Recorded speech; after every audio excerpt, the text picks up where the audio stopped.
चर्चा करेंगे। तो टॉपिक क्या है?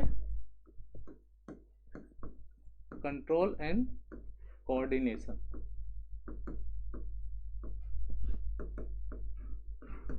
In human beings.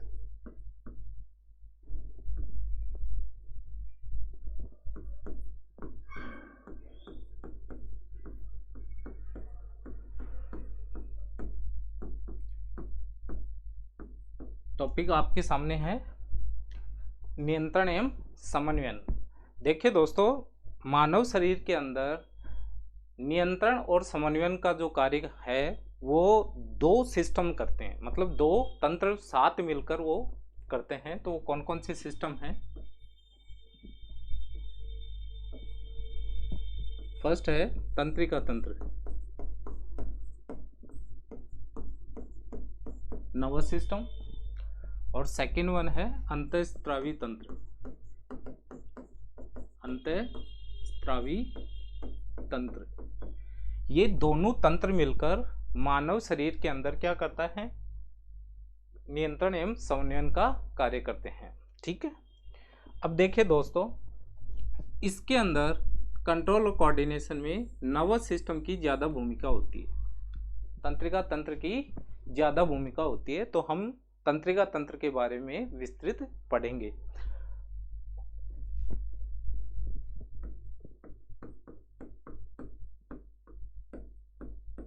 तंत्रिका तंत्र, नर्वस सिस्टम।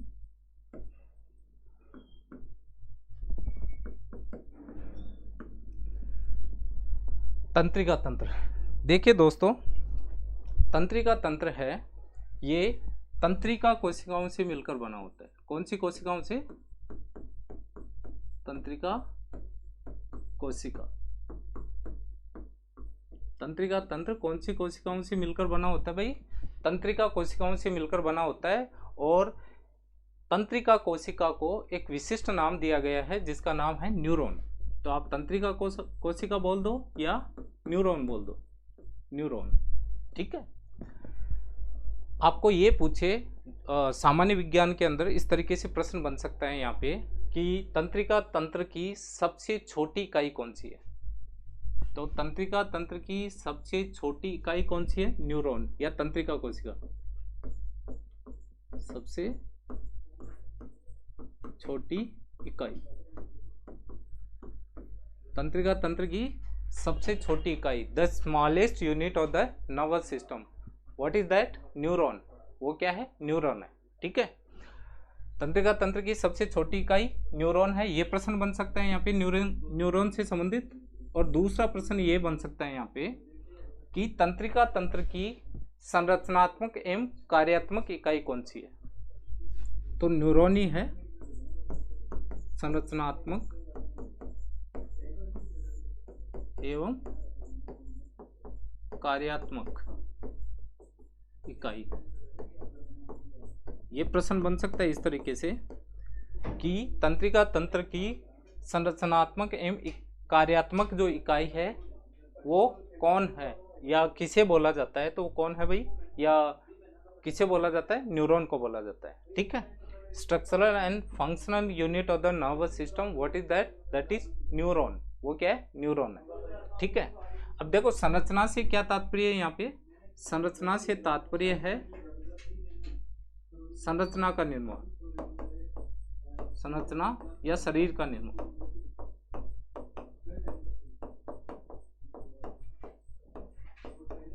ठीक है।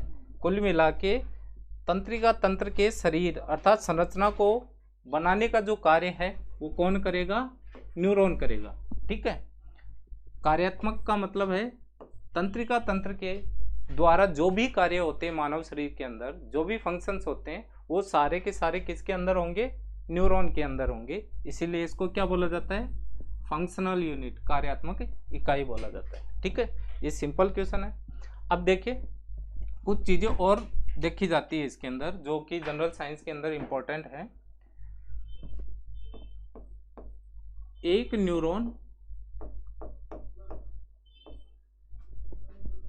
अन्य न्यूरॉन से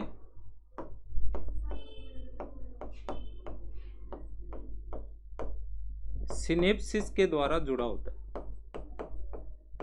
सिनेप्सिस संरचना के द्वारा जुड़ा होता है।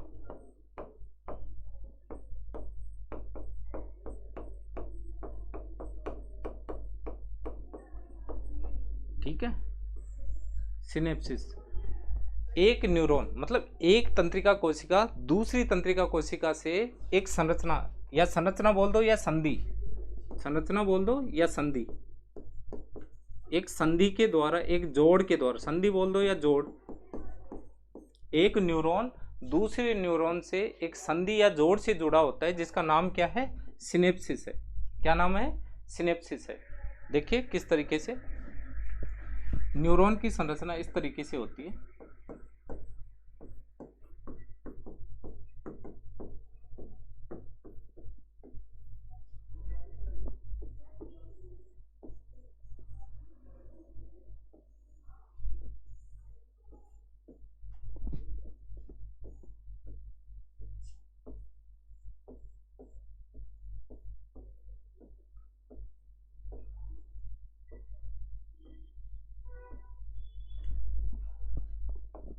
ठीक है, ये एक तंत्रिका कोशिका है अर्थात न्यूरॉन है।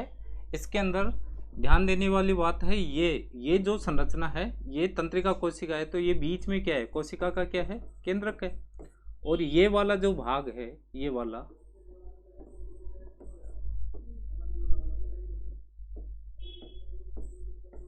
ये वाला जो भाग है यहां से ये वाला, इसको बोला जाता है साइटोन। साइटोन बोला जाता है। और इधर ये तंतु निकल के इस तरीके से आगे जा रहा है, तो इस संपूर्ण तंतु को क्या बोला जाता है? एक्सोन। तो कुल मिलाकर न्यूरॉन एक साइटोन, न्यूरॉन एक साइटोन और एक एक्सोन से मिलकर बना होता है। किससे मिलकर बना होता है? एक साइटोन और एक्सोन से मिलकर बना होता है एक तंत्रिका कोशिका। अब किस तरीके से ये न्यूरॉन संधि बनाते हैं? तो एक न्यूरॉन दूसरे न्यूरॉन से किससे जुड़ेगा? सिनेप्सिस से। तो इस तरीके से होगी ये संरचना। ये दूसरा इस तरीके से, ये क्या है? साइटोन है। और इसके जो ये तंतुनुमा संरचना दिख रही है, इसको डेंड्रॉन बोलते हैं। डेंड्रॉन या डेंड्राइटिस, डेंड्रॉन बोलते हैं। तो एक्सोन, ये वाला क्या है? एक्सोन। और ये वाला क्या है? साइटोन। एक न्यूरॉन का एक्सोन दूसरे न्यूरॉन के साइटोन से बीच में ये वाला जो भाग है, इस तरीके से ये वाला जो भाग है ये संधि है। संधि है। इस संधि को क्या कहा जाता है? सिनेप्सिस। क्या कहा जाता है दोस्तों? सिनेप्सिस। तो पूछा जाता है जनरल साइंस के अंदर कि तंत्रिका कोशिकाएं, या जिसे न्यूरॉन बोला जाता है, न्यूरॉन एक दूसरे से एक संधि द्वारा जुड़े रहते हैं, उस संधि का क्या नाम है? उस संधि का नाम है सिनेप्सिस। ठीक है, क्या नाम है? सिनेप्सिस। अब देखिए दोस्तों, यहाँ पे एक प्रश्न और बन जाता है कि एक न्यूरॉन दूसरे न्यूरॉन से सिनेप्सिस के द्वारा जुड़ा होता है, तो यहाँ पे एक रसायन होता है, केमिकल होता है, जिसको बोला जाता है एसिटाइल कोलिन।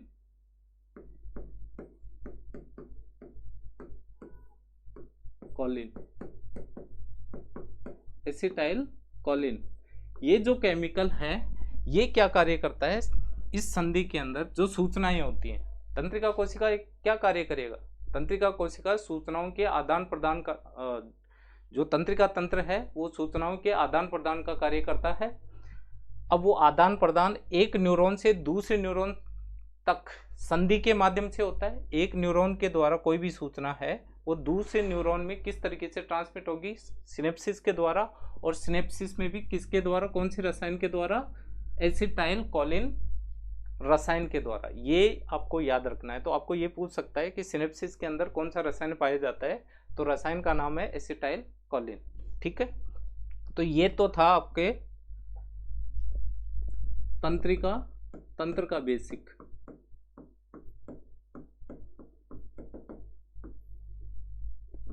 न्यूरॉन के बारे में मैंने बता दिया आपको, ठीक है।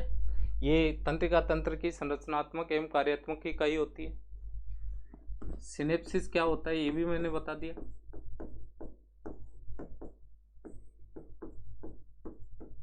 दो न्यूरॉन्स को जोड़ने वाली संधि को सिनेप्सिस कहा जाता है, ठीक है। ये इंपॉर्टेंट है, ये भी याद रखना आपको कि तंत्रिका तंत्र के अंदर सूचनाओं का आदान प्रदान, मतलब तंत्रिका तंत्र के अगर कार्य की बात करें, हम फंक्शंस की बात करें, इंपॉर्टेंट है। तो तंत्रिका तंत्र का जो कार्य है वो कौन कौन से कार्य हैं? तो पहला जो कार्य है सूचनाओं का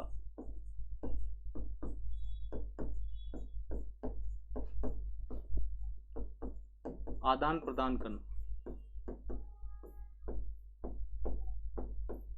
जो भी इंफॉर्मेशंस हैं, डेटाज हैं, जो भी इंफॉर्मेशंस है, डेटाज हैं जो बाह्य वातावरण से हम प्राप्त करते हैं, सराउंडिंग एटमॉस्फेयर से हम जो भी डेटाज लेते हैं, जैसे कोई तापमान है, टेम्परेचर है, तापमान, सर्दी गर्मी वर्षा, जो भी एक्टिविटीज है बाहर की, वो सारे के सारे क्या हैं? डेटाज हैं, रॉ डेटाज। उनको तंत्रिका तंत्र ग्रहण करता है और आगे पहुंचाता है, ठीक है। तो ये सूचनाओं का जो आदान प्रदान करने का कार्य है वो कौन करता है? तंत्रिका तंत्र करता है, ठीक है। अब देखिए दोस्तों, ये भी जनरल साइंस का प्रश्न बन गया। इसके अलावा तंत्रिका तंत्र में सूचनाओं का आदान प्रदान किस रूप में होता है? सूचनाओं का आदान प्रदान किस रूप में होता है, ये प्रश्न भी बनता है। तो ये इंपॉर्टेंट है, ये भी याद रखना है आपको। तंत्रिका तंत्र में सूचनाओं का आदान प्रदान किस रूप में होता है? तो वो होता है विद्युत आवेगों के रूप में, विद्युत आवेगों के रूप में, इलेक्ट्रिक इंपल्स के रूप में आदान प्रदान होता है, ठीक है। यानी कि जैसे विद्युत धारा बहती है ना, उसी तरीके से तंत्रिका तंत्र के अंदर क्या, जैसे करंट फ्लो करता है, विद्युत धारा बहती है, वैसे ही सूचनाओं का क्या होता है? आदान प्रदान होता है। अब तंत्रिका तंत्र और क्या कार्य करता है? देखिए दोस्तों, कुछ बेसिक्स क्वेश्चन पूछ लिया जाता है कि तंत्रिका तंत्र का क्या इंपॉर्टेंस है बॉडी के अंदर। तो यह है विभिन्न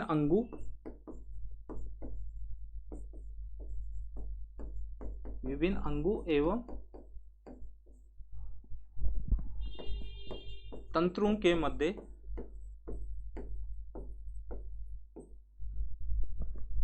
मध्य लिंक का कार्य करता है। लिंक यानी कड़ी का कार्य करता है,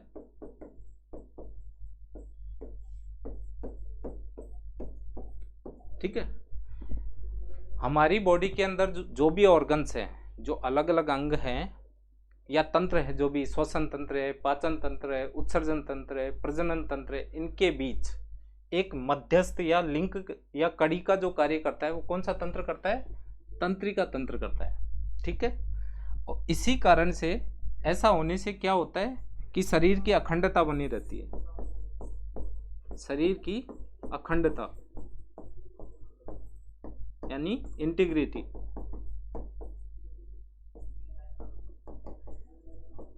ऐसा करने से क्या होता है? शरीर की अखंडता या इंटीग्रिटी बनी रहती है। अब इस चीज को समझेंगे, आपको एक साथ मैं समझा देता हूं। एक कार्य और है इसका जो मेजर है,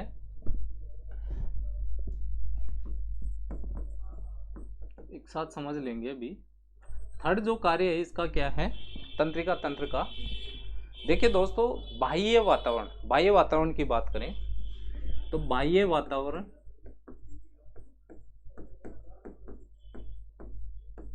व शारीरिक वातावरण,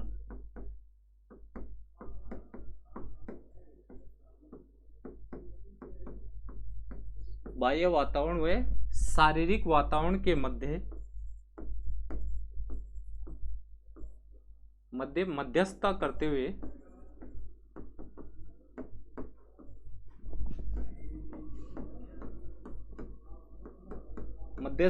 हुए नियंत्रण एवं समन्वय करता है।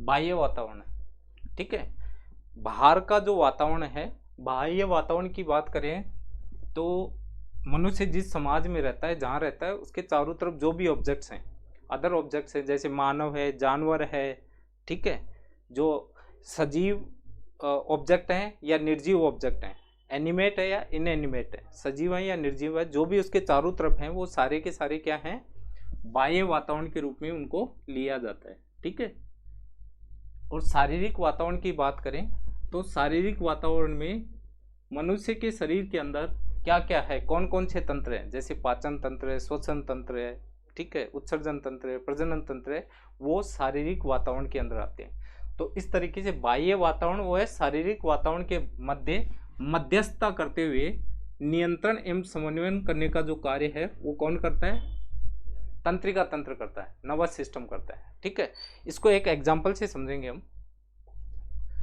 कि मैंने पहले देखे आपको बताया था कि सेकंड बताया था विभिन्न अंगों एवं तंत्रों के मध्य लिंक का कार्य करता है, मतलब कड़ी का कार्य करता है कौन, तंत्रिका तंत्र।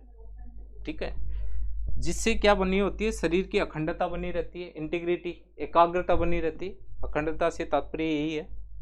आगे मैंने बताया आपको कि बाह्य वातावरण व शारीरिक वातावरण के मध्य मध्यस्थता करते हुए नियंत्रण एवं समन्वयन का कार्य करता है कौन, तंत्रिका तंत्र। अब इस संपूर्ण जो कार्य है इसको एक एग्जाम्पल से हम समझने की कोशिश करेंगे सरल शब्दों में, ताकि आपको समझ में आ जाए कि तंत्रिका तंत्र मानव शरीर के अंदर किस तरीके से कार्य करता है।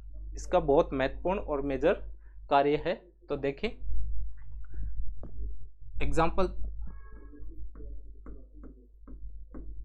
उदाहरण से समझते हैं इसका जो फंक्शन है। जैसे ये है, बात करें यहाँ पे ज्ञानेंद्रिय, ठीक है,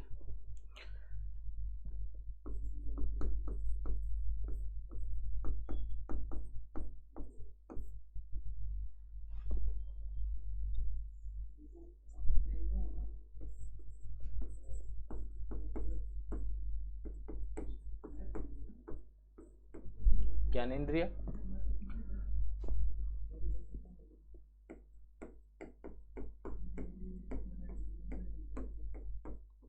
तंत्रिका तंत्र,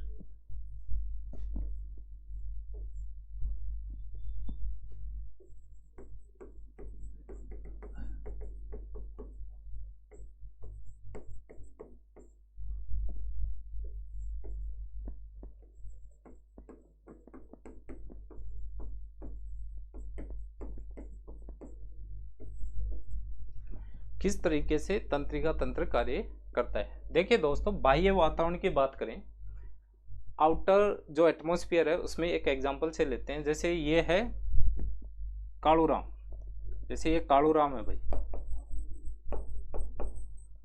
और कालूराम की कोई गर्लफ्रेंड थी, कालूराम की कोई गर्लफ्रेंड है या थी, कालूराम की पहले कोई गर्लफ्रेंड थी, उसके अचानक सामने आ गई वो। ठीक है, तो कालूराम की कोई गर्लफ्रेंड थी, वो अचानक उसके सामने आ जाती है। सामने आने के कारण मतलब कालूराम की गर्लफ्रेंड बाह्य वातावरण के रूप में कार्य कर रही है, आउटर ऑब्जेक्ट के रूप में कार्य कर रही है। अब बाह्य वातावरण के अंदर, बाह्य वातावरण के अंदर जो भी गड़बड़ी होती है या बाह्य वातावरण का जो ज्ञान है आउटर एटमॉस्फेयर का, वो किसके द्वारा प्राप्त किया जाता है, ज्ञानेंद्रियों के द्वारा। ठीक है, तो ज्ञानेंद्रिय कौन कौन सी है, नाक, कान, आंख, जीभ व त्वचा। ठीक है, तो कालूराम की गर्लफ्रेंड थी, वो अचानक कालूराम के सामने आ गई। कालूराम के सामने आते ही बाह्य वातावरण का ज्ञान प्राप्त हुआ, किसके द्वारा, आंख के द्वारा। तो कालूराम की गर्लफ्रेंड का चित्र बना कालूराम की आंखों की रेटिना के ऊपर। उसने देखा कालूराम ने, ठीक है, अपनी गर्लफ्रेंड को बहुत दिनों बाद में अचानक देख लिया सडनली, तो उसकी आंखों की रेटिना के ऊपर वो प्रतिबिंब बना। प्रतिबिंब बनने के बाद में ज्ञानेंद्रिय के माध्यम से आंखों की रेटिना के ऊपर प्रतिबिंब बना, वो ज्ञान है, वो सूचनाएं हैं, वो सूचनाएं तंत्रिका तंत्र के माध्यम से, तंत्रिका तंत्र के माध्यम से या तंत्रिकाओं के माध्यम से तंत्रिका तंत्र में क्या है, सर्कुलेट करती हैं। और वो सूचनाएं, तंत्रिका तंत्र का एक भाग है मस्तिष्क, तंत्रिका तंत्र का ही भाग है मस्तिष्क, मस्तिष्क में पहुंच जाती है। आगे हम डिटेल से पढ़ेंगे कि मस्तिष्क में जैसे भाग होता है, प्रमस्तिष्क होता है, ठीक है, थैलेमस होता है, हाइपोथैलेमस होता है, ठीक है, ये अग्र मस्तिष्क का भाग है, मध्य मस्तिष्क होता है, पश्च मस्तिष्क होता है, उनके अन्य अन्य फंक्शंस होते हैं। तो ये मस्तिष्क भी तंत्रिकाओं से मिलकर बना होता है। तो यहाँ तक सूचना चलेगी। क्या कालूराम की गर्लफ्रेंड का जो चित्र बना था वो सूचना तंत्रिका तंत्र अर्थात मस्तिष्क तक पहुंच गई। अब आपने सेरिब्रम या प्रमस्तिष्क का नाम सुना होगा। प्रमस्तिष्क का एक कार्य होता है कि वो चीज़ों की पहचान करता है, आइडेंटिफिकेशन करता है। यानी कि इसके अंदर बहुत सारे सेंटर्स होते हैं, जैसे ज्ञान का है, बोध का है, ठीक है, पहचान का है, स्मृति का है, ठीक है, चेतना का है, याददाश्त का है। ये सारे के सारे केंद्र होते हैं किसके अंदर, प्रमस्तिष्क के अंदर। तो पहचान की क्रिया हुई यहाँ, कौन सी क्रिया हुई, पहचान, मस्तिष्क के अंदर, अर्थात तंत्रिका तंत्र के अंदर किसकी क्रिया हुई, पहचान। और मस्तिष्क ने पहचान लिया कि हाँ ये तो वही है, मतलब ये तो वही है, कालूराम की गर्लफ्रेंड है। कालूराम के मस्तिष्क ने पहचाना कि ये तो तेरी गर्लफ्रेंड है, ठीक है, पहचान कर ली। पहचान करने के बाद में क्या हुआ, पहचान होते ही मस्तिष्क या तंत्रिका तंत्र अन्य तंत्र को इशारा करेगा, आदेश देगा। तो वो आदेश देगा या सूचनाएं भेजेगा किसको, अंतःस्रावी तंत्र को। अंतःस्रावी तंत्र को सूचना भेज दिया गर्लफ्रेंड के बारे में, मान लो, ठीक है। अंतःस्रावी तंत्र को इसने सूचना ट्रांसमिट की, क्या, ये तो तेरी गर्लफ्रेंड है। अगर वो उससे लव करता है, ठीक है, और मान लो अचानक उसके सामने आ गई वो, तो उसकी बॉडी के अंदर अंतःस्रावी तंत्र होता है। और ये तंत्र क्या, हार्मोन स्रावित करता है, हॉर्मोन्स। और ये तंत्र एक हार्मोन स्रावित कर देगा, मान लो ऑक्सीटोसिन, एग्जाम्पल ऑक्सीटोसिन या डोपामाइन, जो भी है, ऑक्सीटोसिन हार्मोन रिलीज होगा, इसी को लव हार्मोन बोला जाता है। और इससे क्या होगा, यह हार्मोन क्या करेगा, ये अन्य अंग या तंत्र को प्रेरित करेगा, अन्य अंग या तंत्रों को प्रेरित करता है।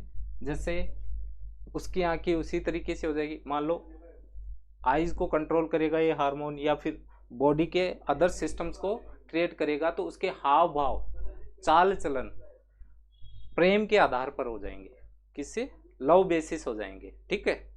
वो सारा का सारा इस तरीके से, या फिर डायरेक्टली तंत्रिका तंत्र अंग या अन्य तंत्र को कंट्रोल और कोऑर्डिनेट कर सकता है। इस तरीके से तंत्रिका तंत्र बाह्य वातावरण व आंतरिक वातावरण के मध्य नियंत्रण एवं समन्वयन का कार्य करता है, अर्थात मध्यस्थता का कार्य करता है, लिंक का कार्य करता है, जो मैंने आपको एक एग्जाम्पल से समझाया, ठीक है। ये मैंने एक एग्जाम्पल लिया था कि कालूराम की कोई गर्लफ्रेंड है, बाह्य वातावरण के रूप में ले लिया इसको, आउटर, ठीक है। वो अचानक उसके सामने आई, ज्ञानेंद्रियों से ज्ञान प्राप्त हुआ, डेटा मतलब सूचना, सूचना प्राप्त हुई आंख के द्वारा, आंख के सामने आ गई, मतलब प्रतिबिंब बना रेटिना के ऊपर, ठीक है। वो सूचनाएं, वही सूचनाएं किसके माध्यम से जाती हैं, मैंने बताया था आपको किस रूप में जाती है, विद्युत आवेगों के रूप में रूपांतरित हो जाएंगी और तंत्रिका तंत्र में मस्तिष्क तक पहुंच जाती है। मस्तिष्क उन सूचनाओं की पहचान करता है, पहचान करने के बाद में डिसीजन मेकिंग करता है, मतलब निर्णय करता है, किसके अनुसार, जो बाह्य वातावरण का जो ऑब्जेक्ट है उसके अनुसार डिसीजन मेकिंग करता है ब्रेन, ठीक है, मस्तिष्क करता है। उसके बाद में वो मस्तिष्क अर्थात तंत्रिका तंत्र अन्य तंत्रों को आदेश देता है, वो अन्य तंत्र उसी के अनुसार कार्य करना शुरू कर देते हैं। ये अंतःस्रावी तंत्र को इसने दिया, अंतःस्रावी तंत्र क्या करेगा, हार्मोन स्रावित करेगा। ये हार्मोन अन्य अंग या तंत्र को क्या करते हैं, प्रेरित करते हैं कार्य करने के लिए। अब देखिए कार्य भी कैसे होगा, अगर कालूराम इससे प्रेम करता है तो उसकी आंखें उस तरीके से हो जाएंगे, हाव भाव उस तरीके से हो जाएंगे, और सारे के सारी जो बॉडी का जो सिस्टम है उसी के अकॉर्डिंग कार्य करने लग जाएगा। मान लो कालूराम ने प्यार में धोखा खाया है, मान लो ही जस्ट गॉट चीट, मतलब कालूराम चीट हुआ है लव के अंदर, तो उसके जो मस्तिष्क का जो निर्णय या डिसीजन मेकिंग का जो प्रोसेस है या जो रिजल्ट तैयार होगा मस्तिष्क के द्वारा वो डिफरेंट होगा। कैसे? कालूराम ने धोखा खाने के बाद में गर्लफ्रेंड को देखा,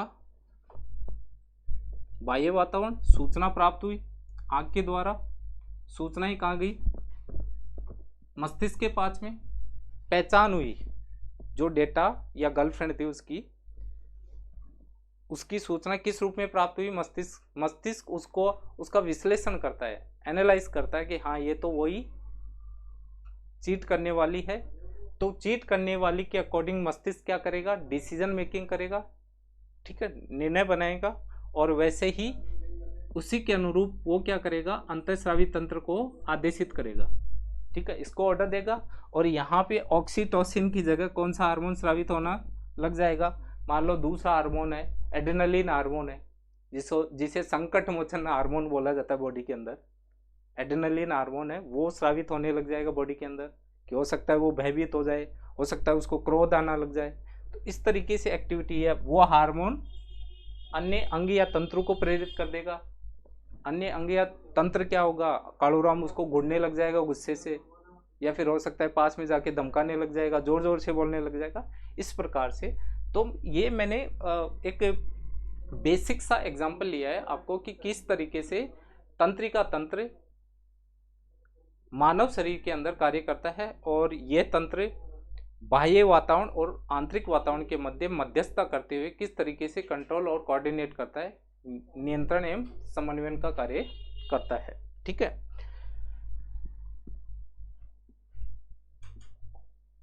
अब आपको मैंने बता ही दिया, ये दो है, एक तीसरा और लिख लो इसका फंक्शन, ये इसी के अंदर मैंने बता दिया आपको। थर्ड इसका जो कार्य है वो क्या हो सकता है? तंत्रिका तंत्र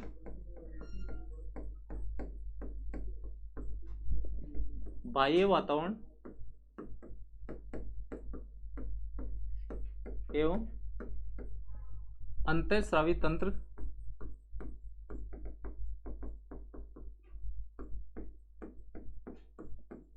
जिसे हार्मोनल तंत्र बोला जाता है,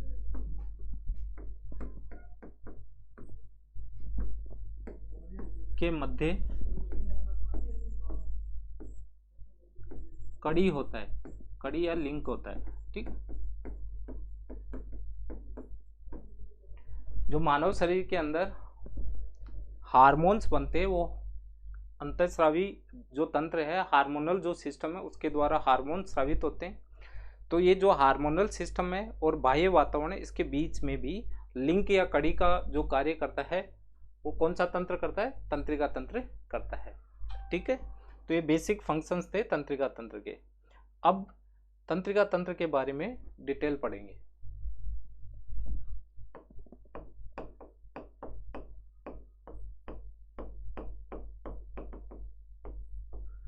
देखिए दोस्तों, तंत्रिका तंत्र मानव के अंदर 3 प्रकार का होता है, ठीक है। एक होता है केंद्रीय तंत्रिका तंत्र,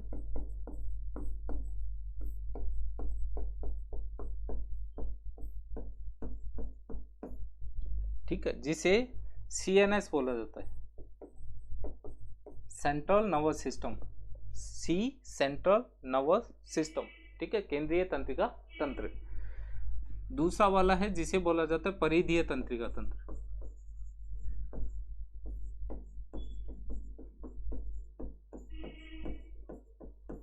जिसे PNS बोला जाता है, peripheral nervous system, PNS peripheral nervous system, परिधीय तंत्रिका तंत्र। थर्ड वन है जिसे स्वायत्त तंत्रिका तंत्र बोला जाता है,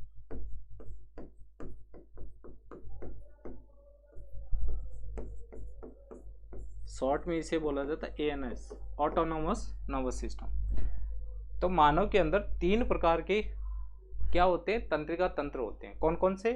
केंद्रीय तंत्रिका तंत्र, परिधीय तंत्रिका तंत्र और स्वायत्त तंत्रिका तंत्र। इसमें ज़्यादा मतलब डिफिकल्ट बातें नहीं है, ज़्यादा कठिन ये बातें नहीं है। इसको देखो सरल भाषा में इस तरीके से समझो, केंद्रीय मतलब बीच वाला। तो इस तरीके से आप मानव का जो इस तरीके से मानव की जो समिति होती है, द्विपार्श्व समिति होती है, ये वाला भाग और ये वाला भाग समान होते हैं, बीच से काटा जाए इस तरीके से। तो ये जो केंद्र वाला हिस्सा है, इसके अंदर जो भी तंत्रिकाएं पाई जाएंगी उसको बोला जाता है केंद्रीय तंत्रिका तंत्र। ये केंद्र वाला भाग सिर से लेकर, ठीक है, रीढ़ की हड्डी या जिसे बोला जाता है पुच्छिए जो छल्ला होता है रीढ़ की हड्डी का, वहां तक का जो तंत्रिकाएं होती है सारी की सारी वो किसके अंदर आएंगी? केंद्रीय तंत्रिका तंत्र के अंदर। जैसे इसके अंदर आता है आपका मस्तिष्क और दूसरा भाग आता है मेरुरज्जु।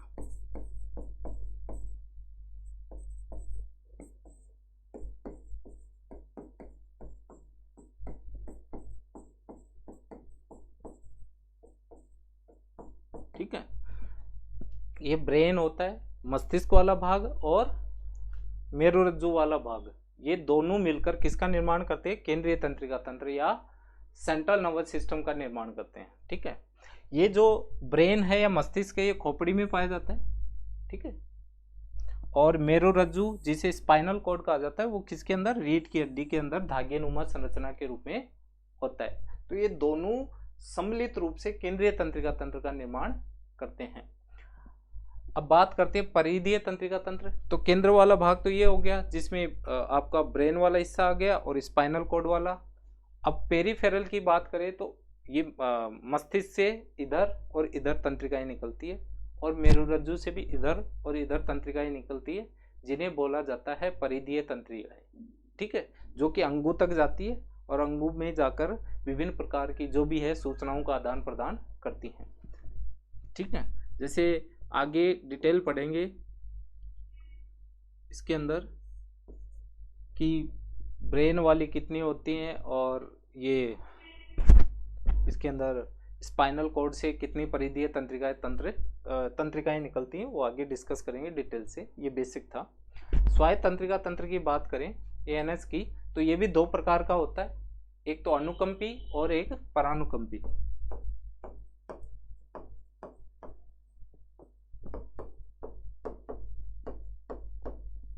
परानुकंपी, ये जो स्वायत्त तंत्रिका तंत्र है ये अनैच्छिक क्रियाओं के ऊपर नियंत्रण करने का कार्य करता है। जो भी हमारी शरीर के अंदर अनैच्छिक क्रियाएं होती हैं जिनके ऊपर हमारी इच्छा शक्ति का कोई नियंत्रण नहीं रहता है, उनकी दर को अर्थात उनके ऊपर कंट्रोल और कोऑर्डिनेशन का नियंत्रण एवं समन्वयन का एक तंत्रिका तंत्र कार्य करता है, जिसका नाम है स्वायत्त तंत्रिका तंत्र। तो इसका कार्य क्या है? इसका एक कार्य है अनैच्छिक क्रियाओं पर नियंत्रण।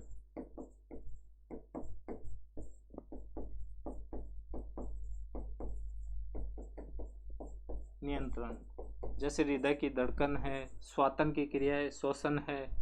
ठीक है, श्वसन हो गया, जैसे आपके क्रमानुकुंचन गति है, जैसे आहार नाल की, ये सारी की सारी क्या है?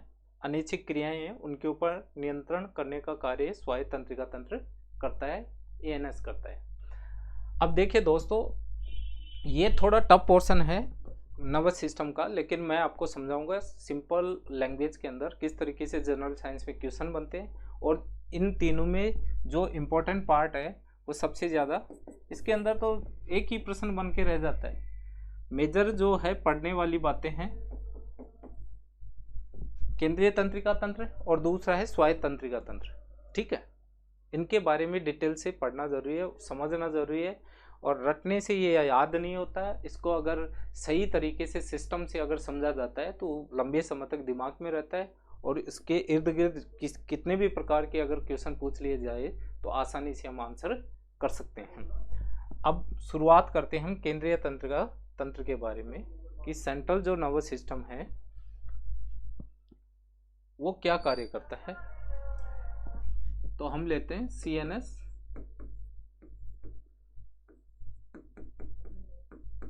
केंद्रीय तंत्रिका तंत्र।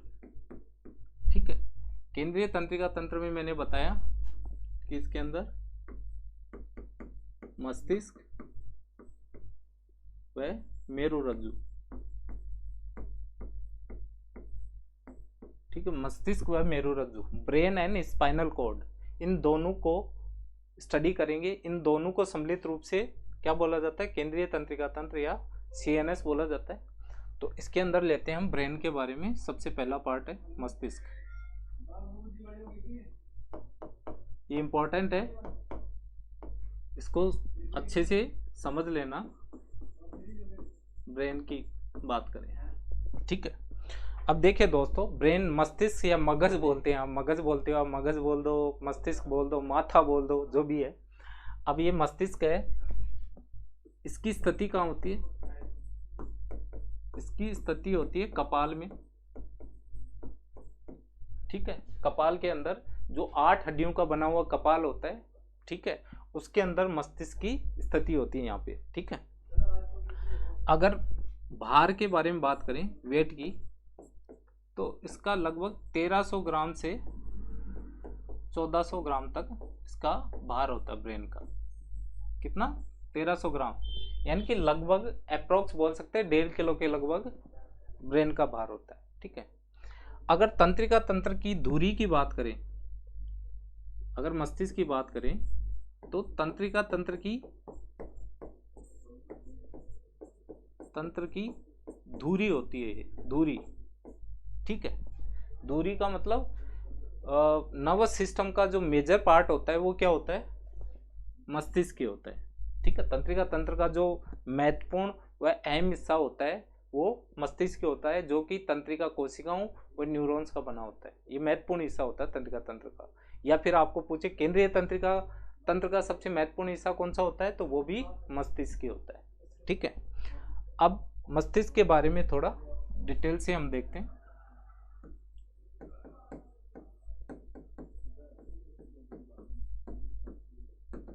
ठीक है, देखिए दोस्तों, मस्तिष्क को 3 भागों में बांटा गया है। संरचना और कार्यकी के आधार पे मस्तिष्क या ब्रेन को 3 भागों में बांटा गया है। कितने भागों में? 3 भागों में। एक तो हो गया अग्र मस्तिष्क,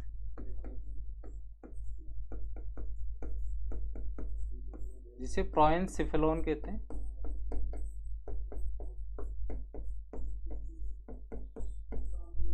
प्रोएनसेफेलॉन बोल दो। दूसरा भाग है मध्य मस्तिष्क,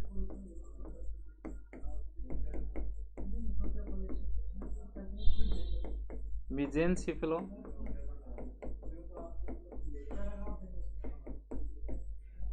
ठीक है, ये हिंदी में या अंग्रेजी में बोल दो, या वैज्ञानिक भाषा में इसको अग्र मस्तिष्क को प्रोएनसेफेलॉन बोलते हैं, मध्य मस्तिष्क को मेसेनसेफेलॉन बोलते हैं, और थर्ड है जिसे पश्च मस्तिष्क बोला जाता है।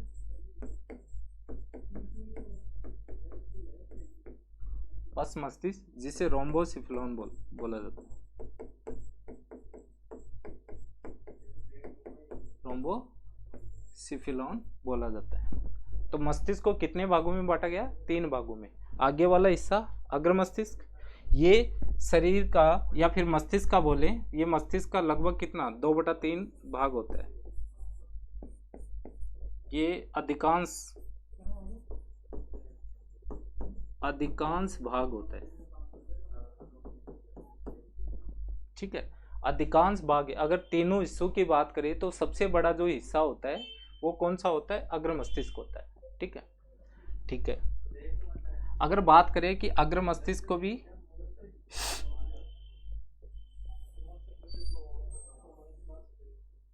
दो भागों में बांटा गया है। एक तो होता है प्रमस्तिष्क, जिसे सेरिब्रम बोला जाता है,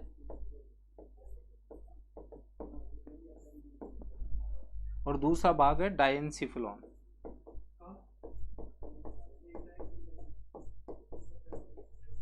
डरना मत, इसको ये शब्द बार बार आएंगे तो याद हो जाएंगे। ठीक है, इतना हार्ड वर्ड नहीं है, थोड़ा साइंटिफिक वर्ड्स हैं, वैज्ञानिक शब्द हैं, तो थोड़ा सा देखने में टफ लग रहे हैं, बाकी याद हो जाते हैं। तो प्रमस्तिष्क सेरिब्रम, प्रमस्तिष्क को सेरिब्रम भी बोलते हैं, और देखा जाए तो अग्र मस्तिष्क जिसे प्रोएंसिफेलॉन बोला जाता है, इसको दो भागों में बांटा गया है।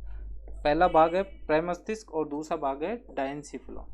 ठीक है, अब देखिए दोस्तों, ये अग्र मस्तिष्क का लगभग 80% 80% जो भाग होता है, अग्र मस्तिष्क का 80% जो पोर्शन होता है वो प्रेमस्तिष्क के होता है, 80% पोर्शन।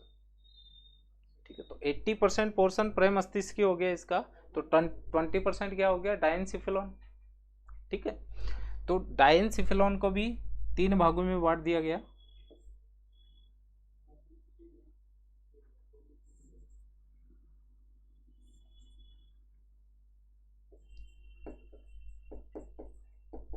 थैलेमस, हाइपोथैलेमस,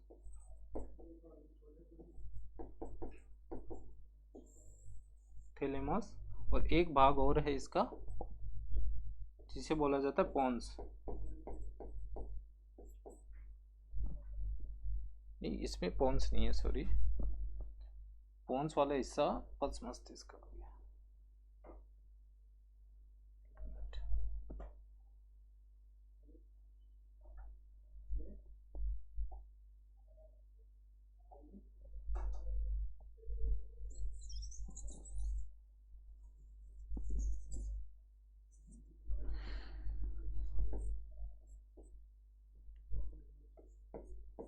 डायंसिफेलॉन,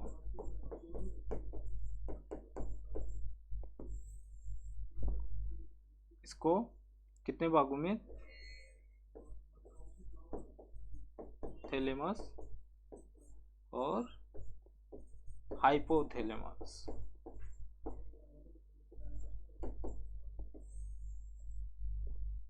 थैलेमस व हाइपोथैलेमस, ये 2 भागों में बांटा गया। 3 नहीं है, 2 भाग हैं।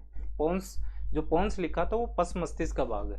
पस मस्तिष्क के 3 भाग होते हैं, जैसे अनुमस्तिष्क हो गया, सेरिबेलम बोला जाता है, मेंडुला ऑब्लांगेटा हो गया, और पोन्स, ये पस मस्तिष्क के भाग होते हैं।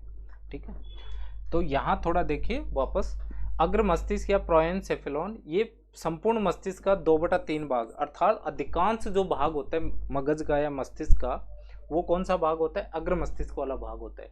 इसमें भी अगर बात करें कि अग्र मस्तिष्क को कितने भागों में बांटा गया, 2 भागों में। एक हो गया प्रेमस्तिष्क वाला भाग और दूसरा भाग है डायंसिफेलॉन। ठीक है, तो प्रेमस्तिष्क जिसे सेरिब्रम बोला जाता है वो लगभग क्या, अग्र मस्तिष्क का 80% भाग होता है, और डायंसिफेलॉन कितना, लगभग 20% भाग होता है।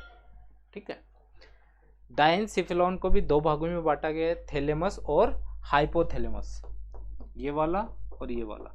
देखिए एग्जाम में ज्यादातर जो प्रश्न घूमते हैं जनरल साइंस के अंदर, अप टू आरएएस की बात कर रहा हूं मैं, ज्यादातर जो प्रश्न घूमते हैं यहीं से, प्रेमस्तिष्क, डायंसिफेलॉन में थैलेमस, हाइपोथैलेमस, इससे संबंधित ज्यादा से ज्यादा प्रश्न घूमते हैं और बनते हैं और पूछे जाते हैं।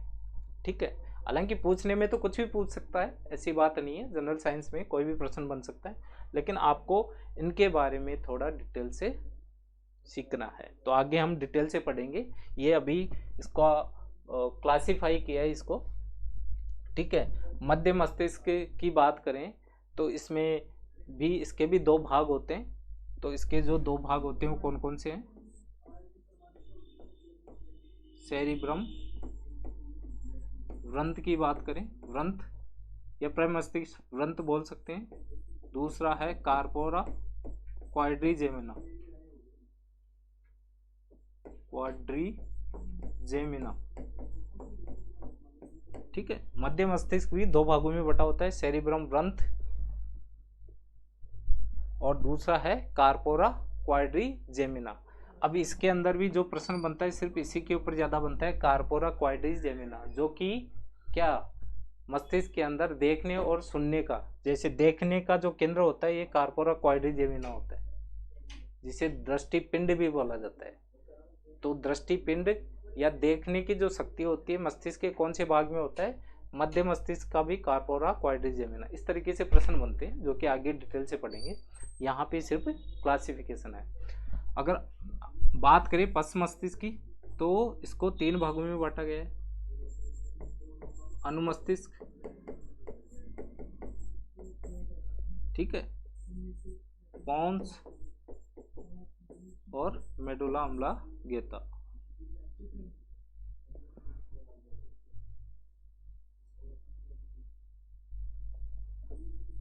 मेडुला ऑब्लांगेटा, ये तो नाम सभी ने सुना होगा, medulla oblongata. First, second and third. बस मस्तिष्क को भी 3 भागों में बांटा गया है, अनुमस्तिष्क, पोन्स एवं मेडुला ऑब्लांगेटा, जिसे अनुमस्तिष्क को सेरिबेलम भी कहा जाता है, सेरिबेलम। ठीक है, इस तरीके से मैंने आपको बता दिया कि किस तरीके से मस्तिष्क को क्लासिफाई करके हम स्टडी करते हैं। वापस थोड़ा रिपीट कर रहा हूँ, मस्तिष्क को कितने भागों में बांटा गया है? 3 भागों में। ठीक है, अग्र मस्तिष्क, मध्य मस्तिष्क और पश्च मस्तिष्क, प्रोएंसिफेलॉन, मेसेनसिफेलॉन और रोम्बोसिफेलॉन। ठीक है, ये थोड़ा सा शब्द है, 2-4 बार बोलोगे याद हो जाएगा। ठीक है, बात करते हैं अग्र मस्तिष्क। तो ये संपूर्ण मस्तिष्क का 2/3 भाग अर्थात अधिकांश भाग होता है अग्र मस्तिष्क वाला।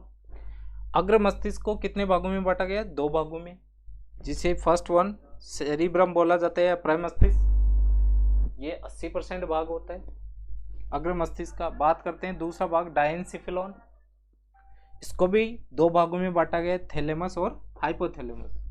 ठीक है, आगे पढ़ेंगे इनके कार्य क्या है और थोड़ा संरचना से मैं बता दूंगा, इसके स्ट्रक्चर व चित्र से आपको बता दूंगा कि किस तरह कहाँ पे क्या होता है इसमें मस्तिष्क के अंदर, ये भाग कहाँ पे स्थित होते हैं, इसके बारे में जनरल जो जानकारी है वो चित्र के माध्यम से भी बता दूंगा। ठीक है, मध्य मस्तिष्क को कितने भागों में? 2 भागों में, सेरिब्रम रंथ, कार्पोरा क्वाड्रिजेमिना। पश्च मस्तिष्क को कितने भागों में? 3 भागों में, अनुमस्तिष्क, पोन्स व मेडुला ऑब्लांगेटा, मेडुला ऑब्लांगेटा। ठीक है, अब मस्तिष्क की संरचना थोड़ा देख लो।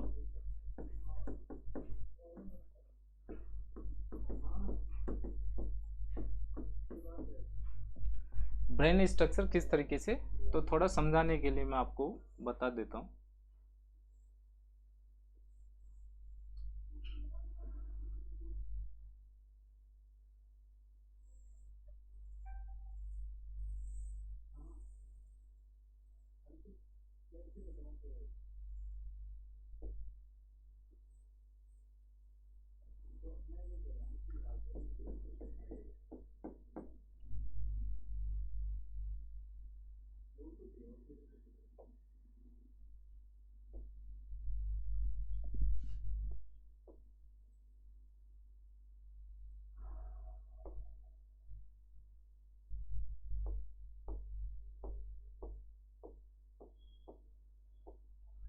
ठीक है, इस तरीके से मस्तिष्क लगभग कितना 1300 से 14 ग्राम का होता है, मैंने बताया था आपको।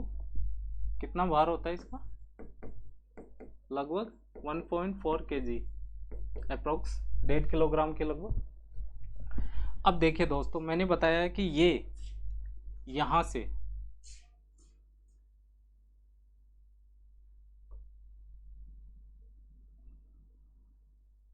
ठीक है, ये यहां से अगर मैं आपको बताऊं, यहां से लेकर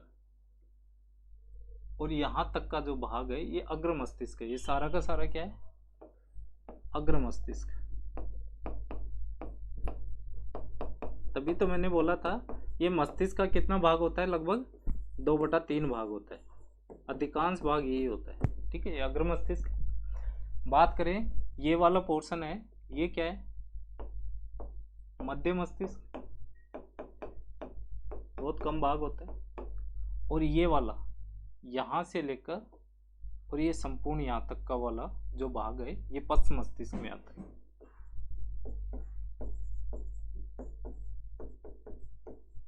ठीक है, ये वाला पोर्शन पश्च मस्तिष्क के अंदर आ गया। अब मैंने आपको वर्गीकरण करके बताया था, तो इसके अंदर वो जो वर्गीकरण था उसके अंदर जो भी शब्दावली आई थी तो मस्तिष्क के अंदर कहाँ एग्जिस्ट करती है। मैंने बताया था कि जो अग्र मस्तिष्क है इसको 2 भागों में बांटा गया है। एक तो कौन सा है? प्रमस्तिष्क। तो ये वाला जो पोर्शन है ये वाला, ठीक है, इसके अंदर देखिए ये वाला जो भाग है ये प्रमस्तिष्क कहलाता है। ये आगे वाला ललाट वाला भाग प्रमस्तिष्क, जिसे सेरिब्रम बोला जाता है। प्रमस्तिष्क हो गया ये ललाट वाला भाग, ठीक है। अगर बात करें इसके अंदर कि दूसरा भाग है डायनसिफिलॉन, तो ये वाला जो भाग है ये वाला भाग है ये डायनसिफिलॉन वाला भाग है। और डायनसिफिलॉन को भी मैंने दो भागों में बांटा था, डायनसिफिलॉन, थैलेमस और हाइपोथैलेमस। तो इसको आपका पता होना चाहिए, ये वाला जो भाग है ये क्या है, ये आपका है हाइपोथैलेमस, ये हाइपोथैलेमस। ये डायनसिफिलॉन वाला जो भाग है उसको दो भागों में बांटा था, थैलेमस और हाइपोथैलेमस।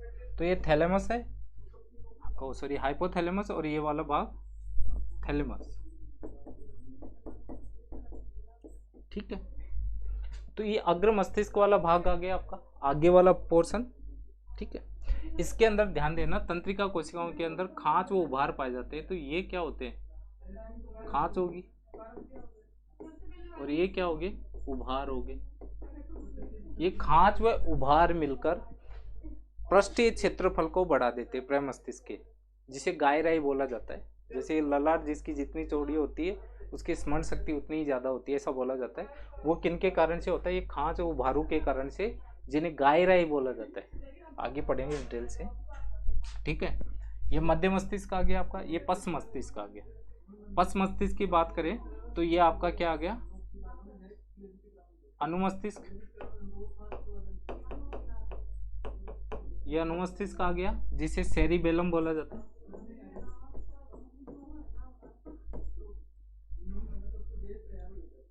सेरिब्रम नहीं, सेरिबेलम बोला जाता है इसको, ठीक है।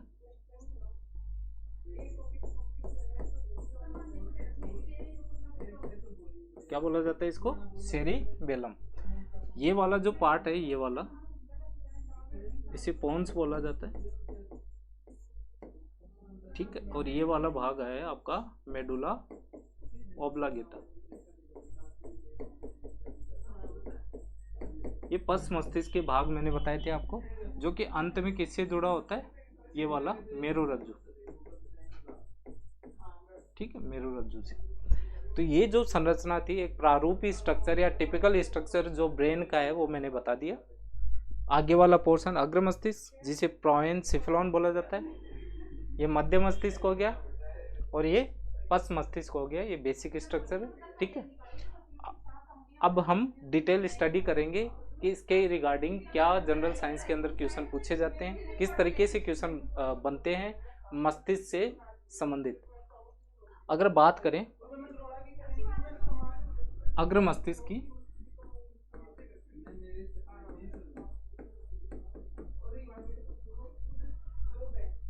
तो अग्र मस्तिष्क के बारे में मैंने आपको बताया था।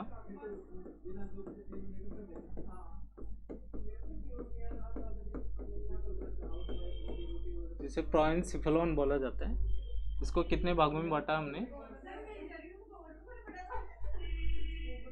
दो भागों में बांटा था। मैंने आपको बता भी दिया कि किस तरीके से ये जो भाग हैं कहाँ व्यवस्थित होते हैं या स्थित होते हैं, किसके अंदर, मस्तिष्क के अंदर, जो चित्र के माध्यम से मैंने आपको समझा दिया था। ये है आपका सेरिब्रम या जिसे बोला जाता है प्रमस्तिष्क।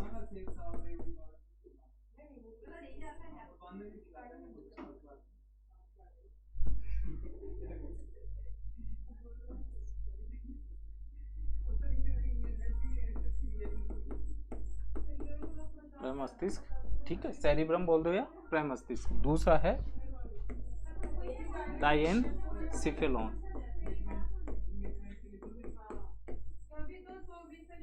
डायनसिफेलॉन, ठीक है। इसको भी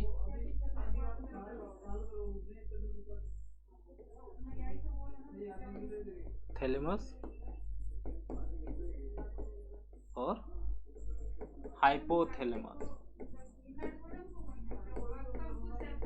हाइपोथैलेमस, ठीक है। अब देखिए दोस्तों, ब्रेन के रिगार्डिंग ये प्रश्न पूछे जाते हैं कि ये जो ब्रेन का जो भाग है, चाहे आगे वाला है, मध्य वाला है या जो पीछे वाला भाग है, ये कौन सी क्रियाएं करता है या शरीर की कौन सी क्रियाओं को ये नियंत्रित करता है। या इनके अंदर कौन कौन से कंट्रोलिंग सेंटर्स प्रेजेंट होते हैं उनके बारे में प्रश्न बनते हैं, उनके रिगार्डिंग जनरल साइंस में प्रश्न पूछे जाते हैं। तो देखिए दोस्तों, मैंने बताया भी था ये लगभग कितना 80% जो भाग होता है यही सेरिब्रम होता है, अग्र मस्तिष्क का। इसे ललाट वाला भाग भी बोलते हैं, ललाट वाला भाग भी बोला जाता है। ठीक है, ये सामने ललाट वाला भाग आ गया। बात करते हैं इसके अंदर गायराई स्थित होती है, जो स्मरण शक्ति का केंद्र होती है,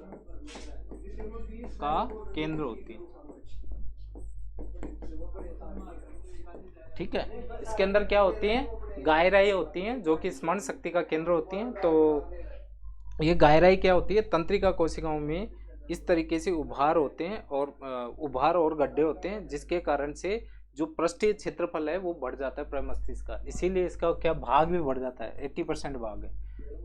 ऐसे इस तरीके से उभार बढ़ जाते हैं, ये मैंने बताया था ना, मस्तिष्क के अंदर इस तरीके से उभार बढ़ जाता है। तो ये पृष्ठीय जो क्षेत्रफल है बाहर का, ये बढ़ जाता है। ठीक है, पृष्ठीय क्षेत्रफल बढ़ने के कारण से स्मरण शक्ति भी बढ़ती है, स्मरण शक्ति या मेमोरी जो पावर है वो भी बढ़ जाती है। तो आपको पूछे मेमोरी को कंट्रोल करने वाला या मेमोरी पावर का जो कंट्रोलिंग सेंटर है वो मस्तिष्क का कौन सा भाग है, वो कौन सा भाग है, सेरिब्रम है। कौन सा भाग है भाई, सेरिब्रम है, स्मरण शक्ति का। ठीक है, जनरल साइंस में प्रश्न पूछा जाता है, इंपॉर्टेंट है। और भी इसके बहुत सारे हैं कि इसके अंदर कौन कौन से केंद्र पाए जाते हैं। तो देखिए दोस्तों, इसके अंदर ज्ञान बोध, ठीक है, ज्ञान हो गया, बोध हो गया, चेतना हो गया, ठीक है, स्मृति होगी, विश्लेषण हो गया, ठीक है। ज्ञान है, बोध है, चेतना है, स्मृति है, विश्लेषण है, इनके नियंत्रण केंद्र होते हैं। ये क्या है, केंद्र है। ठीक है, आपको पूछे कि मस्तिष्क के कौन से भाग के अंदर ज्ञान का केंद्र स्थित होता है, द सेंटर ऑफ नॉलेज कहाँ होता है, सेरिब्रम या प्रमस्तिष्क वाले भाग में। बोध के बारे में बात करें, बोध क्या होता है भाई, बोध बिलोंग्स टू आइडेंटिफिकेशन, मतलब बोध क्या होता है, इसका सीधा संबंध होता है पहचान से। अब देखिए दोस्तों, बोध क्या होता है, जैसे मान लो कोई वस्तु है, ज्ञान या बोध के बारे में बात करें कि हाँ ये आपको किसी नई वस्तु के बारे में आपके मस्तिष्क ने सूचनाएं इकट्ठी कर ली और वो वस्तु दोबारा आपके सामने आती है, तो उसकी पहचान कर लेता है मस्तिष्क की, हाँ ये तो वही है। जैसे बच्चों को हम सिखाते हैं एप्पल दिखा के, ए फॉर एप्पल, तो उसका जो चित्र है या जैसे उसके चित्र से संबंधित सूचनाएं हैं और आपने क्या सूचनाएं दी थी, वो दोनों को सम्मिलित करके मस्तिष्क दिमाग में स्टोर कर लेता है और दोबारा एप्पल सामने आते हैं तो बच्चा क्या बोलता है, A for Apple, that is बोध। ठीक है, वही बोध है। अब बात करें चेतना, तो हमारे चेतना जैसे चेतन मन, अर्ध चेतन, ठीक है, चेतन मन जो कॉन्शियसनेस है वो सारी की सारी उसको कंट्रोल करने का जो सेंटर है वो भी सेरिब्रम या प्रमस्तिष्क होता है। बात करें स्मृति की, मेमोरी की, तो मेमोरी का मैंने बता ही दिया, स्मरण शक्ति सेरिब्रम या प्रमस्तिष्क के अंदर होता है। विश्लेषण, कौन सी बात अच्छी है, कौन सी बुरी है, ठीक है, कौन सी अच्छी बात है, कौन सी बुरी है, और कुल मिला के डिसीजन मेकिंग का जो पावर है, निर्णय जो भी डिसीजन मेकिंग होता है, जो अच्छे लेवल का जो विश्लेषण के पश्चात ही होता है, अच्छी और बुरी का पहचान करने के बाद में वो भी कंट्रोल करने का जो सेंटर है, केंद्र है, किस में होता है, सेरिब्रम या प्रमस्तिष्क के अंदर ही होता है। ठीक है, तो ये रटने की जरूरत नहीं है, मैं आपको एग्जांपल से बता दूंगा, अभी एक एग्जांपल से समझा दूंगा किस तरीके से क्या होता है। ठीक है, ज्ञान क्या होता है, जो नई सूचनाएं होती हैं, नए डेटाज होते हैं, उनको मस्तिष्क क्या करता है, संग्रहित कर लेता है। ठीक है, तो संग्रहण का केंद्र बोल सकते हैं इसको, संग्रहण का केंद्र बोल सकते हैं। सूचनाओं के संग्रहण का केंद्र क्या होता है, सेरिब्रम या प्रमस्तिष्क, जिसे ज्ञान का केंद्र बोला जाता है। नई सूचनाओं को इकट्ठा कर लेता है मस्तिष्क। बोध, पहले से कोई सूचना है उससे संबंध जोड़कर किसी वस्तु या व्यक्ति की पहचान करना बोध हो गया। चेतना होगी, ठीक है, इच्छा शक्ति होगी, बात करें विल पावर,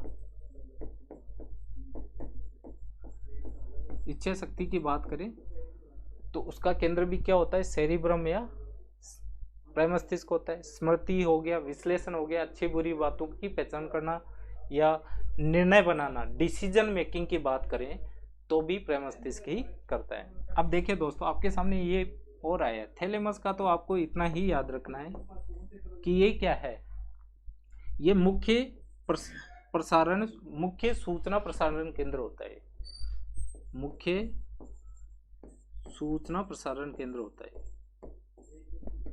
प्रसारण, आपको जनरल साइंस में प्रश्न पूछे कि मस्तिष्क का वह कौन सा भाग है जिसे मुख्य सूचना प्रसारण केंद्र के रूप में जाना जाता है, तो दैट इज थैलेमस। वो क्या, थैलेमस होता है। अग्र मस्तिष्क का कौन सा भाग होता है, थैलेमस वाला भाग होता है। या डायनसेफेलॉन का कौन सा भाग होता है, थैलेमस वाला भाग होता है। ये क्या होता है, मुख्य सूचना प्रसारण केंद्र होता है। जो भी डेटाज होती हैं, इंफॉर्मेशन होती हैं, यानी कि प्रसारण केंद्र क्या होता है, ट्रांसमिट करता है ये, यानी कि जैसे डेटाज है उनमें काट छाट करके मॉडिफिकेशन करके अच्छे तरीके से उन सूचनाओं को स्मूथली पहुंचाता है, यानी कि अंगों तक पहुंचाता है या तंत्रिका तंत्र की अन्य हिस्सों तक पहुंचाने का जो कार्य है सूचनाओं को, वो कौन करता है, थैलेमस करता है। इसीलिए मुख्य सूचनाओं का प्रसारण केंद्र कहा जाता है। यही जनरल साइंस का प्रश्न बनता है। बात करते हैं, ये वाला इंपॉर्टेंट है कि हाइपोथैलेमस क्या है। ठीक है, तो हाइपोथैलेमस के बारे में यहाँ पे थोड़ा मैं बता दूं आपको।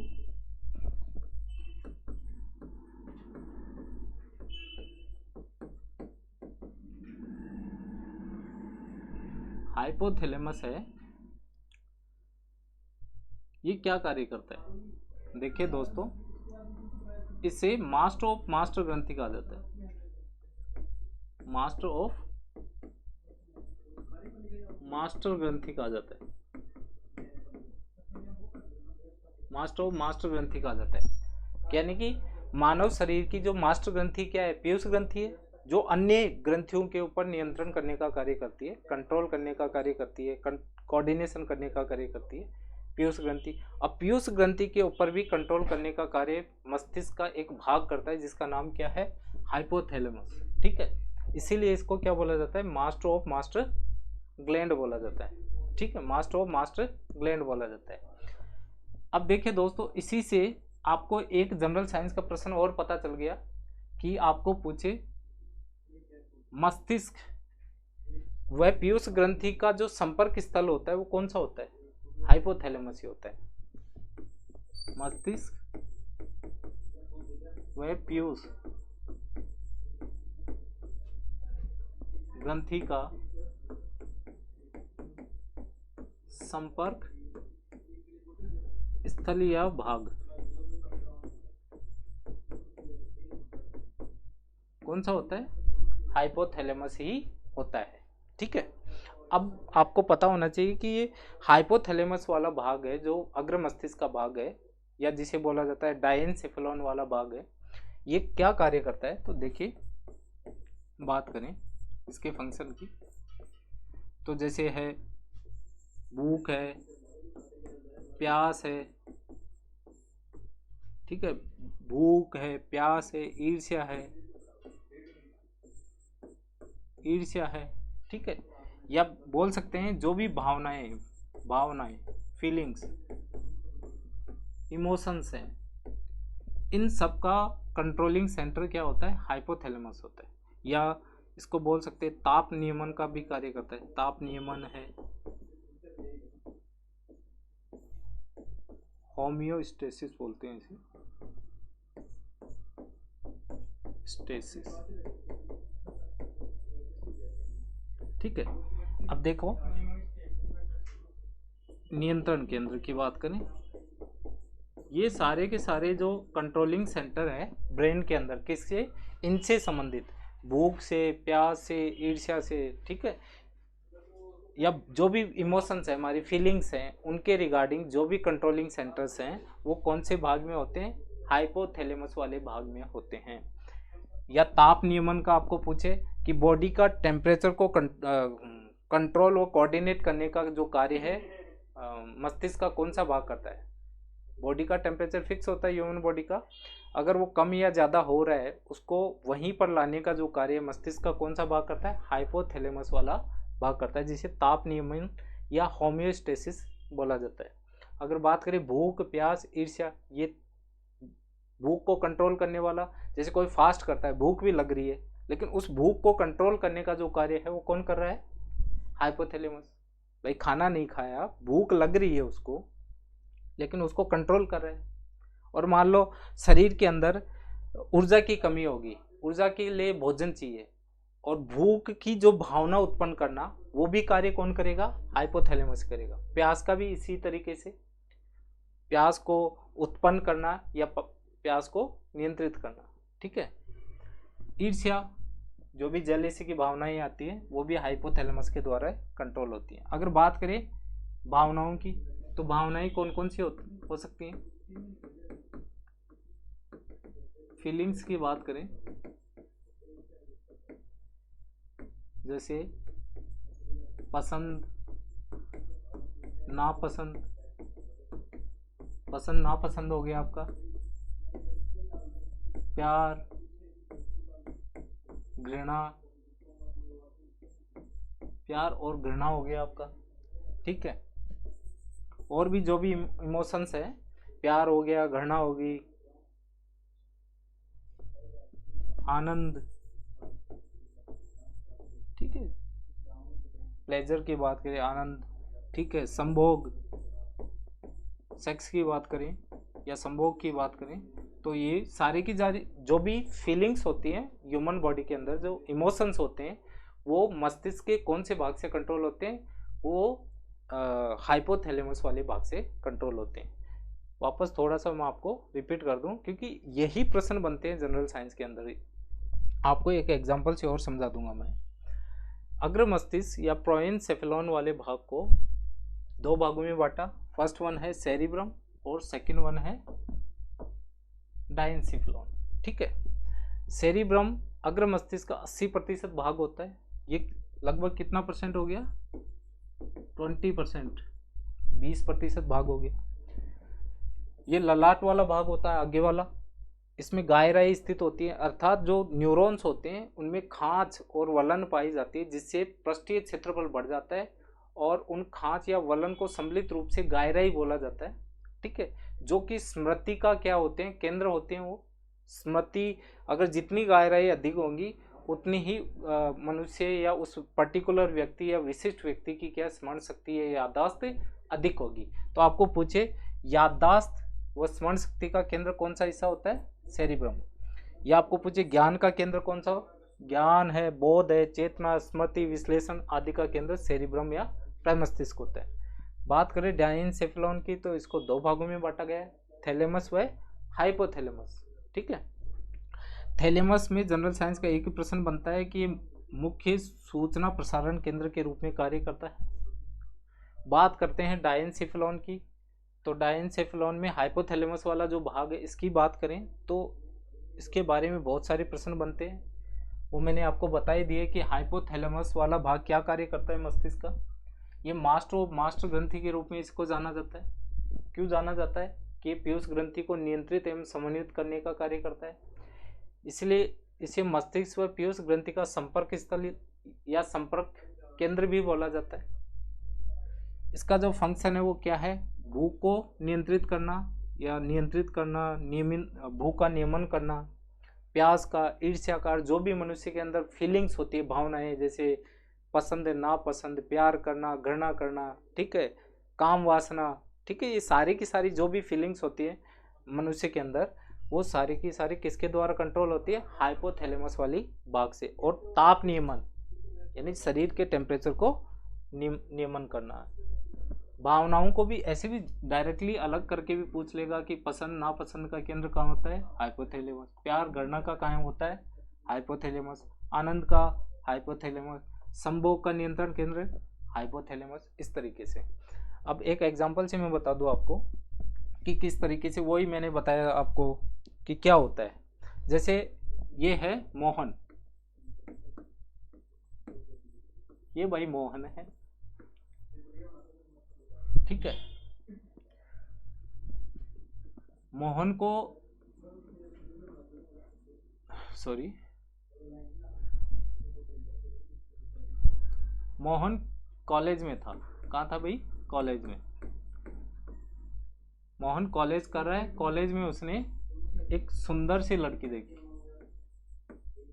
सुंदर सी लड़की देखी, ठीक है।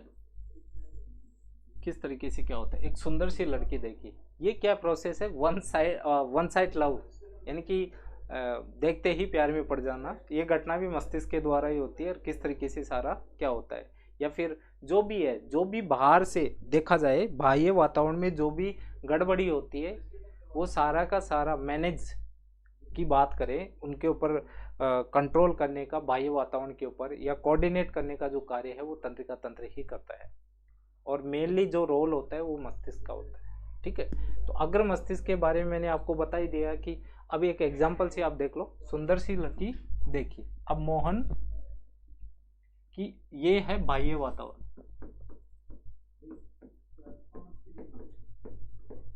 ये बाह्य वातावरण, ठीक है। इसका चित्र बना, प्रतिबिंब किसपे, आंख पे। आंख क्या है, ज्ञानेंद्रिय है ना। तो मैंने बताया था ना, बाह्य वातावरण का ज्ञान ज्ञानेंद्रियों द्वारा प्राप्त होता है। आंख, नाक, कान, जीभ और त्वचा, इसके माध्यम से। आंख में प्रतिबिंब बना, ये तंत्रिकाओं के द्वारा सूचना,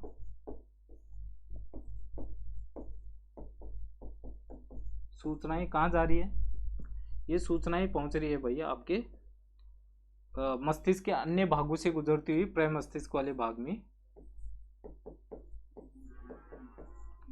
प्रमस्तिष्क वाले भाग में ये सूचना चलेगी। अब प्रमस्तिष्क वाले भाग में क्या हुआ, ठीक है, ज्ञान, मतलब जो भी है ज्ञान स्टोर की, हाँ एक सुंदर सी लड़की है, इस तरीके से वो जो सूचनाएं हैं उसके मस्तिष्क के अंदर स्टोर होगी, ठीक है। प्रमस्तिष्क ने क्या किया, डिसीजन मेकिंग किया, निर्णय तैयार किया कि हाँ ये तो अच्छी लड़की है, कि हाँ ठीक है, अपनी बंदी इस तरीके से जो भी है, तो मस्तिष्क ने इस तरीके से डिसीजन मेकिंग कर दिया। अब ये प्रेम मस्तिष्क क्या करेगा, थैलेमस से होते हुए सूचनाएं हाइपोथैलेमस को देगा।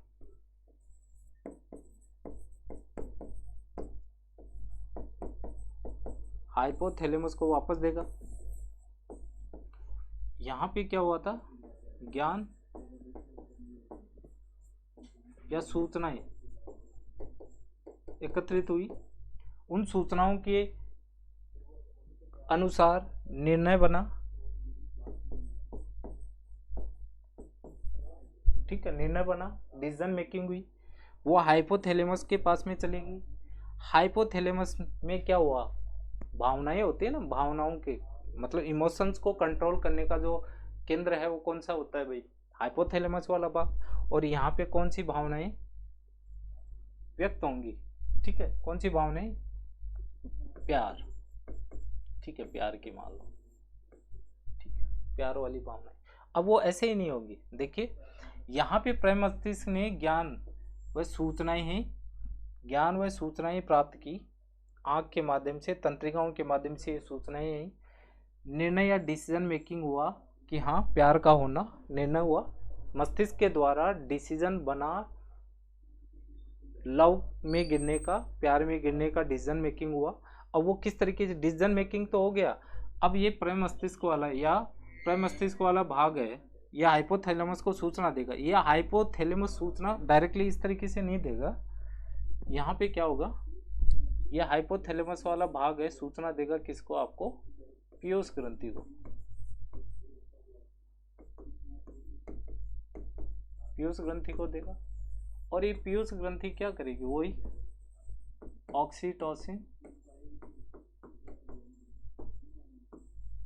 ऑक्सीटोसिन हार्मोन, ठीक है, ऑक्सीटोसिन हार्मोन स्रावित करेगी और ये अंगू को प्रेरित करेगी।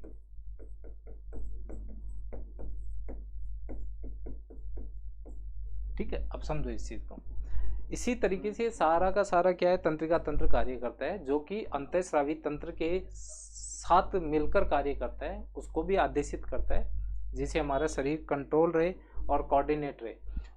मैंने बोला मोहन है, कॉलेज गया, सुंदर सी लड़की देखी, बाह्य वातावरण, जिसे बाह्य वातावरण बोल सकते हो या सुंदर सी लड़की, प्रतिबिंब बना आंखों से, वो सूचनाएं तंत्रिकाओं के माध्यम से किस रूप में, विद्युत आवेगों के रूप में, विद्युत आवेगों के रूप में वो सूचनाएं कहां तक पहुंची, मस्तिष्क के विभिन्न भागों से गुजरती हुई प्रय मस्तिष्क वाले भाग में पहुंच गई। अब प्रय मस्तिष्क वाला भाग क्या करेगा, जो भी सूचनाएं हैं उस लड़की से संबंधित उन सूचनाओं का विश्लेषण करता है। ठीक है, विश्लेषण करेगा, अच्छी सूचनाएं, बुरी सूचनाएं, इस प्रकार से उनका विश्लेषण करेगा। मैंने बोला था ना, विश्लेषण की जो क्षमता होती है कौन से भाग में होती है, प्रय मस्तिष्क वाले भाग में, ज्ञान का केंद्र होता है।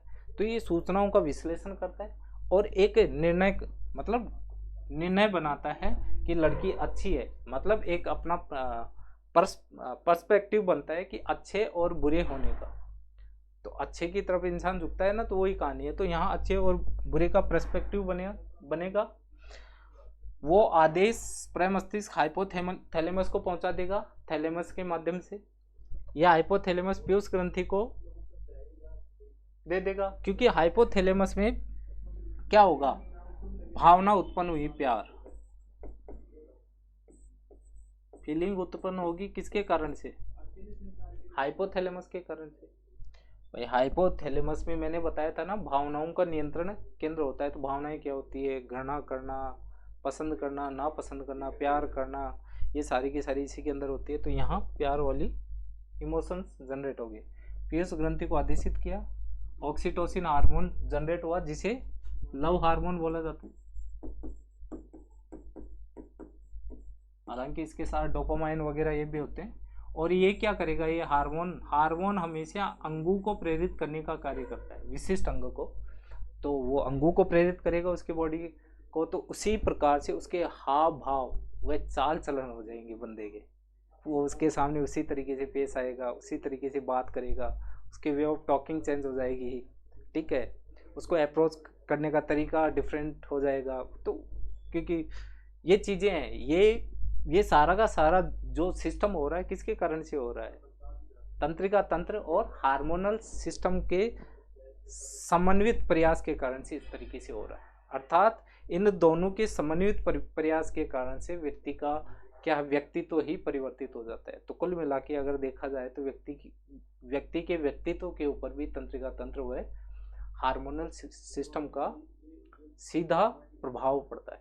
ठीक है, तो ये मैंने आपको अग्र मस्तिष्क के बारे में सारा सब कुछ जो भी प्रश्न बनते हैं वो सारे के सारे मैंने बता दिए। ठीक है, एक सिंपल एग्जाम्पल से भी मैंने आपको समझा दिए। ठीक है, तो यही प्रश्न बनते हैं अग्र मस्तिष्क के अंदर। वीडियो बहुत लंबा हो जाएगा, इसलिए आगे जो पार्ट्स आएंगे उनके अंदर हम ले लेंगे मध्य मस्तिष्क, पश्च मस्तिष्क और जो भी रिमेनिंग नर्वस सिस्टम का जो पार्ट है, we will discuss in coming videos. Till then, bye bye, Jai Hind.